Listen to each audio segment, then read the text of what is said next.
paint the things that I love. Basically, it all stems from nature and how I feel about nature in the wilderness. I hate to label myself because I think of every painting idea that I do is a whole new problem that I have to solve. I like to do paintings where I have reflections, and you can call me a reflection painter.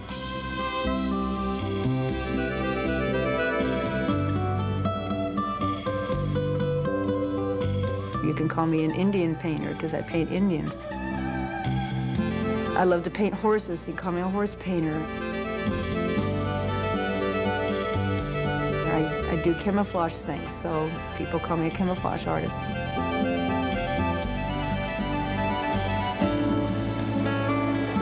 When I come to a place like this, like everybody, I think I see the most obvious things first. You know, the beautiful palm trees and the water, the sparkling water and the rocks. And I think after a time, I start to see the less obvious things that are all there, but things that not everybody sees at first.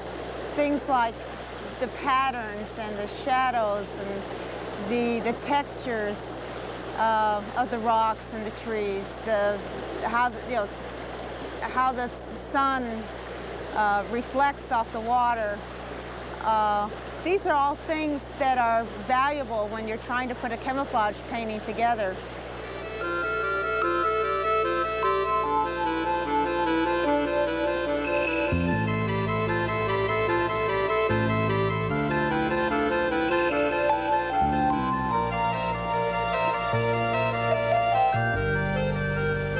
And in a painting, you can freeze all that. Everything comes still.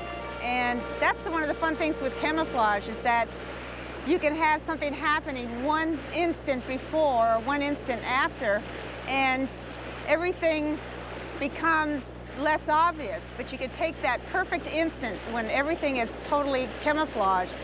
I can look at this stream right here, and if I took a picture of it, I can freeze it.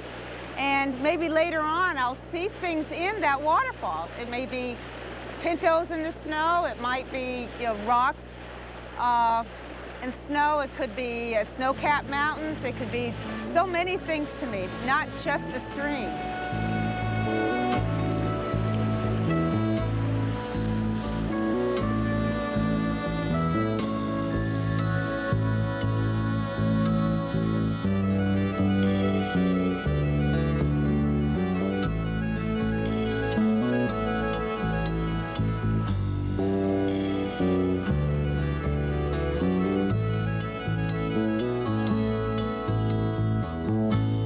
Paint horses that I do, it's not that I have any, special fondness for paints or for Appaloosas. There's something that fulfilled a painting problem that I had, a camouflage problem. It was much easier to camouflage a paint horse than it was a solid color horse, because you don't have the solid outline that you have to work with. They have a lot of character, and you can have a lot of fun with them, especially with the markings. The markings can be things. They don't have to just be abstract shapes. You can turn them into things. The beauty of horses, that is, it's hard to describe that, because it's an emotional thing that happened to me when I was very young. When I was old enough to go around on a little pony ride, I remember it so clearly, like it happened yesterday. And I wanted to get on the fast horse, faster than my brothers and sisters. But the thing that really got me emotionally about the horses is just the spirit of the animal, the way they move, and the light glistening off their coats. And it's just, I think it's what moves a lot of 10, 11-year-old girls. It's just, the basic beauty of that horse, of any horse.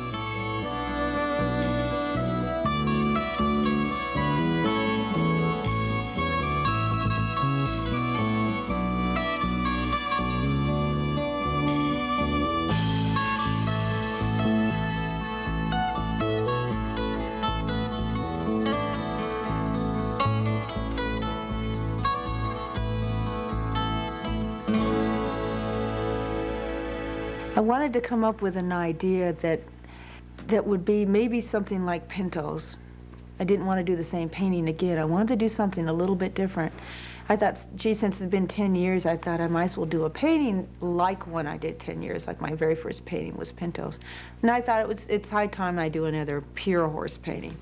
And I'm always motivated to do that.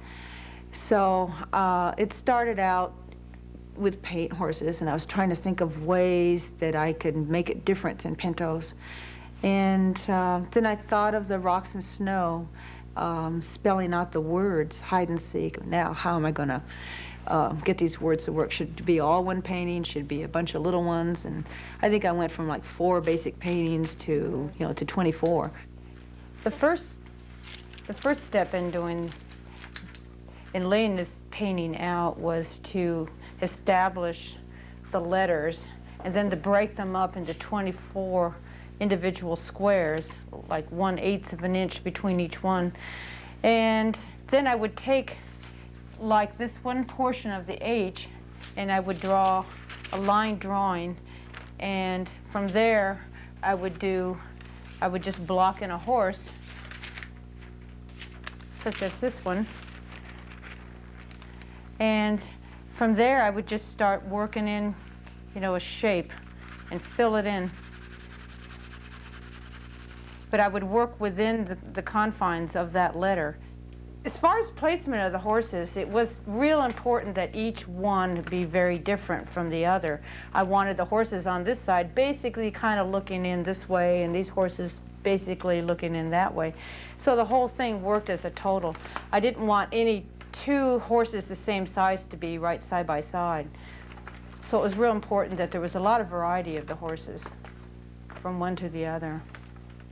By itself, you don't really sense the letters at all. You just see a horse and rocks and snow. But when they're all assembled together, it spells out the words hide and seek. And that's what really took me the longest time on this painting, was getting the rocks and snow and the horses all to work in the letters.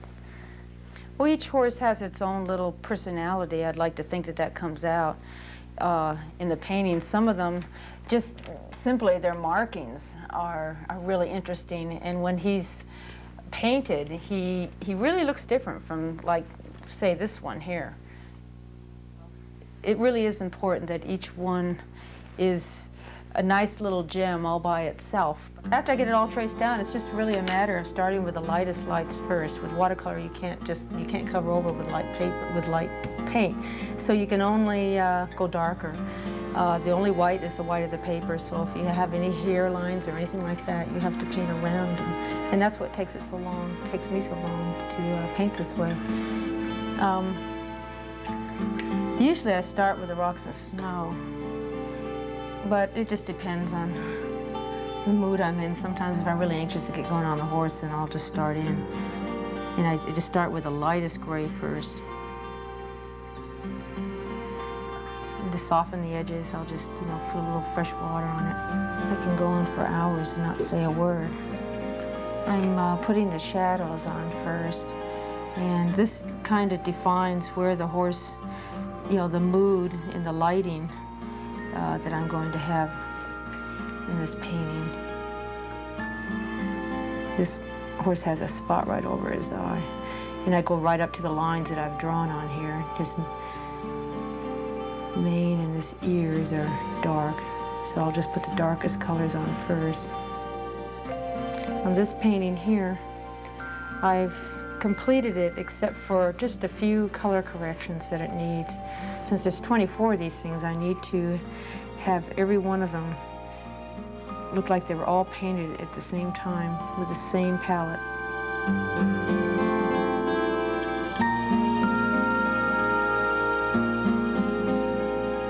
Everybody's unique. They all have their interests and their loves and things that they really care about.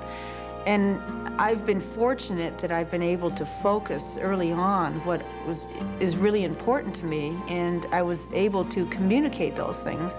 I like to talk about the good things, like the Indians, for instance, their everyday lives, the things that they did that were just, they went out and they cooked and they told stories, and and they're just like you and me. They're ordinary people too.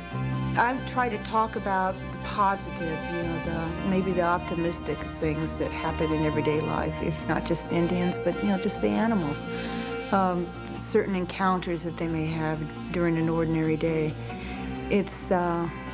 It's fun to imagine these things. Sometimes I imagine things that a lot of other people have. I've seen faces in the clouds, and I've seen, you know, faces in rocks and trees, and a lot of other people are reminded of these fun times when they were kids, when they look upon my work. And that's fun. I really enjoy. I don't think it's important to me to be known as it is to be able to keep doing what I'm doing, what I really love to do. Jay and I are very private people. As a family unit with Jason, we're very happy just being alone by ourselves. I think a lot of artists are that way. I think they are so busy seeing and observing things in their own unique ways that what's going on around them is often not even observed. Some of it, becomes too much for me. I just need to kind of hide and, you know, go in my bed and put the covers over my head and, you know, or go into a cave, you know, don't come out for a while. It's a certain amount of it I can handle, and a certain amount of it I enjoy. I enjoy going out and talking to people, and I learn a lot that way. There are a lot of people that come up and tell me what they don't like about my paintings, as well as some people that tell me what they do like, and it's very informative. I do need to crawl out of my shell once in a while and go out there and talk to people one-on-one. I often get mail, and some of the things that people send to me are just precious. There's a letter here from a seventh grader, and he says, "Bev, I have an idea for a picture. I think it would be neat if you drew a picture that is like what I am describing. It could have some Indians sitting around a campfire with faces, or animals hidden in the smoke rising from the fire. I am in 7th grade, and I thank you for reading my letter." Here's a letter from a fellow who was in prison for 35 years for armed robbery, and it was a rather lengthy letter, I think. But he's really likes my work, and he really wanted me to write to him and tell him, you know, some things he could do with his sketching and his drawing. Here's a letter from a young 10-year-old girl, and this was a Christmas list, and I'm number 13 on the list here. She's got a Nintendo, a fast sled, all A's, a straight Christmas tree, a piano, a book of classical songs for, I can't read it, a tape of classical songs, a tape of Tiffany, a boombox radio, a small set of Nancy Drew. Does she have a small set? A 200-piece puzzle, a box of op-lined paper, and an autograph of Bev Doolittle, a trip to New Mexico. And of course, this came just about 3 days before Christmas, so I quickly sent her off an autograph and a small sketch. And here's one. I've got a horse named after me, a racehorse yet. And this gal, here's the papers to prove it. And this gal from Ontario, Canada, sent me the papers and sent me photographs of her horse that was born, and she named it Bev Doolittle, and the mother was named Jay, which is my husband's name. And so it was really fun. She keeps us in touch. She keeps sending me pictures of him as he gets older, and one day maybe he'll race, and we'll see what happens to her. It's a filly. So it's really a lot of fun. Some of a lot of people send me ideas for paintings. They send me photographs, and and sometimes they're really, really good ideas. Sometimes I'll just send them back, put them in a file, and save them for a rainy day when I'm looking for something. I think people relate to my paintings and they enjoy my paintings because it reminds them of good times and times when they've been out camping, and everybody that looks at my paintings has their own background, their own experiences to draw from. They remember something good that's happened to themselves. If they can remember my painting, in a positive way like that, if it sparks something in their own experience, I think that's great. I think that's wonderful. This is what's important to me. These are memories. You know, you make these things, you go out and make these things. Everyone has memories, and they're so valuable. I paint because I love it, and I paint the things that I know and that I really love. And a lot of people identify with the kinds of things that I like to say. And so I'm lucky.